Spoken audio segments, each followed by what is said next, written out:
Hey, good morning, everybody. I'm standing here right behind Loft Coffee, and I just was enjoying a great cup of coffee with some friends, including Carmen Marflack. And Carmen has been a friend of many of us at Twin Lakes Church.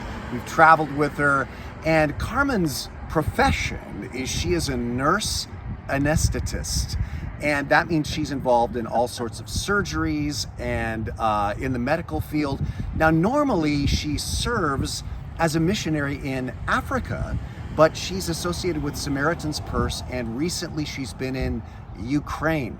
In fact, the Ukrainian government asked Samaritans Purse because all the hospitals had just been bombed to pieces, and they flew in DC-8s filled with portable hospitals. Stunning stories I've been hearing from Carmen, quite remarkable. And I just want people to know, number one, how can we be praying for the Ukrainians that are there in this bombed out country?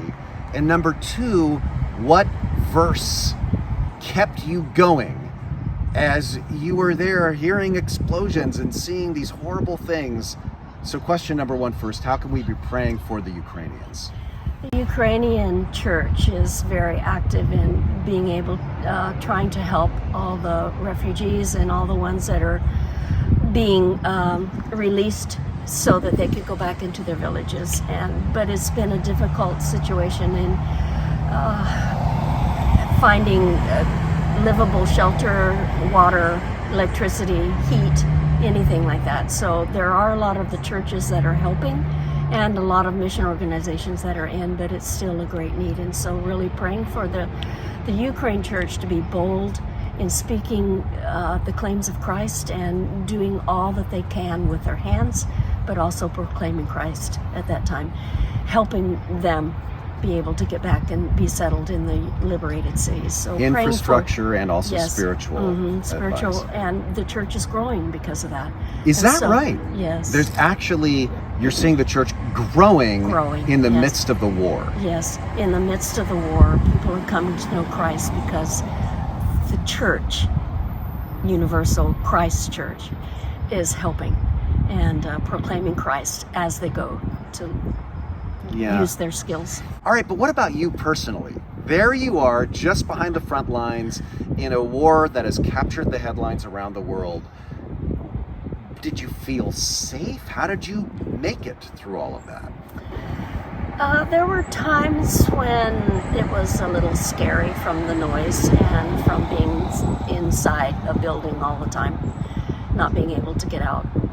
But the verse that meant the most to me during this whole time was the very end of Matthew chapter 28, when Jesus says, "I am with you always to the very end of the age."